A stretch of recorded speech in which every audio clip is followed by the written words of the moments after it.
Assalamualaikum teman-teman, kembali lagi dengan saya Desi Wiasari dari Prodi Pendidikan Bahasa dan Sastra Indonesia. Di sini saya akan mereview kembali pembelajaran linguistik umum. Jadi di sini saya akan menjelaskan pengertian linguistik. Linguistik adalah ilmu tentang bahasa yang mengkaji, mengolah atau mempelajari bahasa secara umum yang mencakup bahasa daerah, bahasa Indonesia atau bahasa asing. Oleh karena itu, linguistik disebut juga linguistik umum general. Oleh karena itu disebut juga linguistik umum general linguistik. Hakikat bahasa. Hakikat bahasa dibagi menjadi dua. Yang pertama, analisis bawaan langsung. Analisis bawaan langsung adalah suatu teknik dalam menganalisis unsur-unsur, dan bawaan langsung adalah kalimat mempunyai beberapa makna. Yang kedua, hakikat bahasa. Hakikat bahasa adalah intisari atau dasar kenyataan sebenarnya dari bahasa dan mempunyai ciri sebagai berikut. Yang pertama, bahasa sebagai sistem. Yang kedua, bahasa sebagai lambang. Yang ketiga, bahasa sebagai bunyi. Yang keempat, bahasa itu bersifat bermakna. Yang kelima, bahasa itu bersifat arbiter. Yang keenam, bahasa itu bersifat konvensional. Yang ketujuh, bahasa itu bersifat unik. Yang kedelapan, bahasa itu bersifat universal. Yang kesembilan, bahasa itu bersifat dinamis, produktif, bervariasi, manusiawi. Materi selanjutnya, tahap perkembangan ilmu linguistik. Ada 3 tahap perkembangan ilmu linguistik. Yang pertama, sikap spekulasi.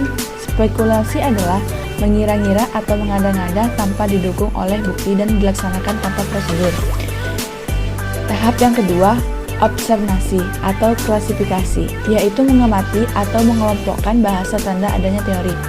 Yang ketiga, perumusan teori merupakan sikap disiplin ilmu berusaha memahami masalah-masalah dasar dan mengajukan pertanyaan-pertanyaan berdasarkan data empiris yang dikumpulkan. Materi selanjutnya, subdisiplin linguistik. Subdisiplin linguistik dikelompokkan menjadi 3, yaitu yang pertama, berdasarkan objek kajian bahasa pada umumnya dan dibedakan menjadi linguistik umum dan linguistik khusus.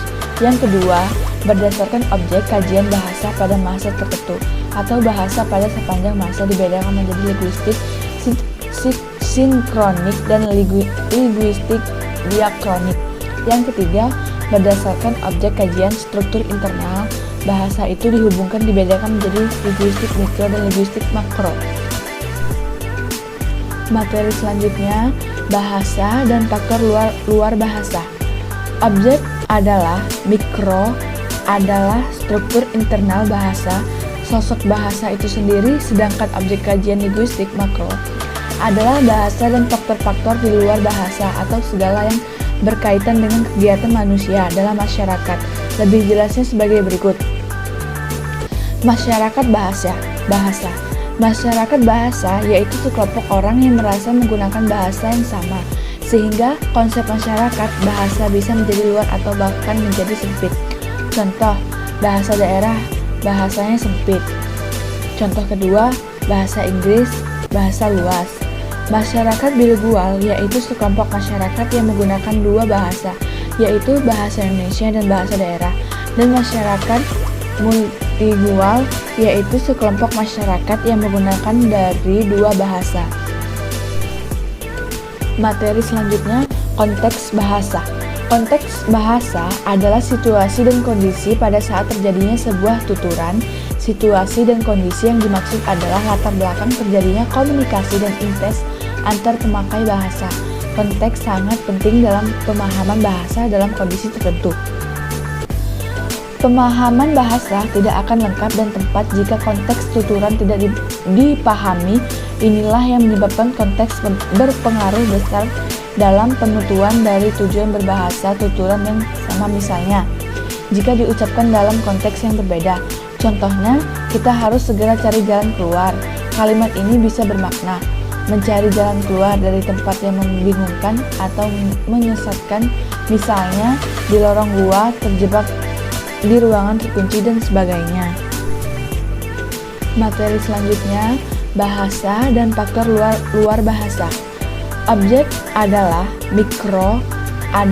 struktur internal bahasa, sosok bahasa itu sendiri, sedangkan objek kajian linguistik makro adalah bahasa dan faktor-faktor di luar bahasa atau segala yang berkaitan dengan kegiatan manusia dalam masyarakat.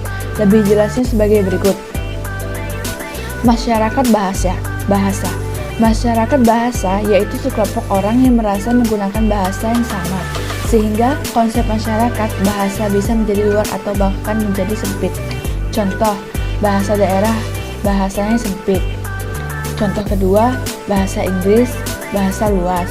Masyarakat bilingual yaitu sekelompok masyarakat yang menggunakan dua bahasa, yaitu bahasa Indonesia dan bahasa daerah.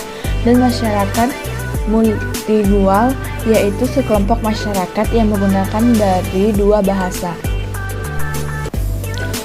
Klasifikasi bahasa.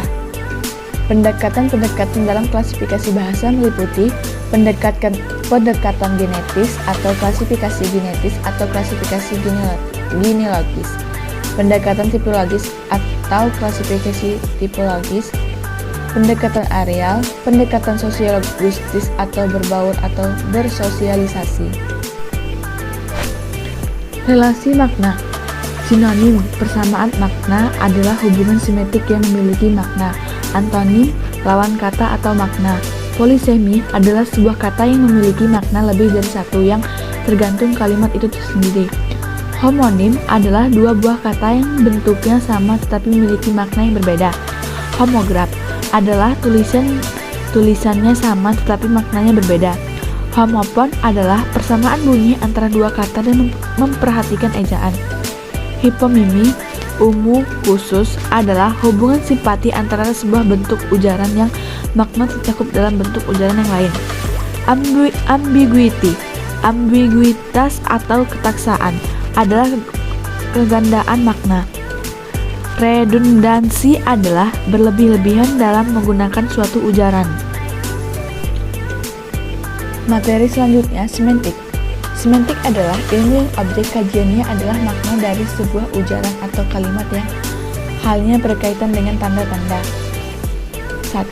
Semantik leksikal adalah makna yang berdasarkan kosakata. 2. Semantik gramatikal adalah menyelidikkan makna berdasarkan hubungan dalam struktur tingkat kalimat. Yang ketiga, semantik historis adalah kajian semantik tentang sejarah dan perubahan makna. Yang keempat, makna denotatif adalah makna yang sebenarnya.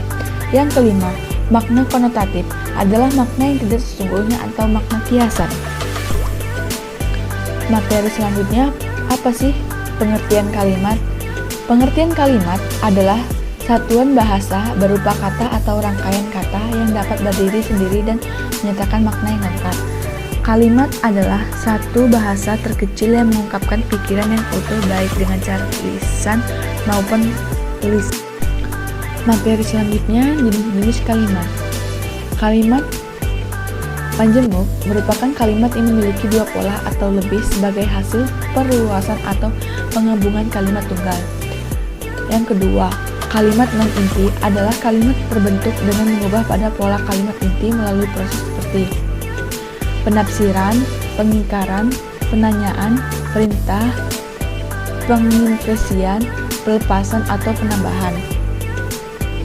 Yang ketiga, kalimat mayor adalah kalimat yang sekurang-kurangnya mengandung dua unsur kesatuan yang bisa terdiri dari dua subjek dan predikat (SPOK).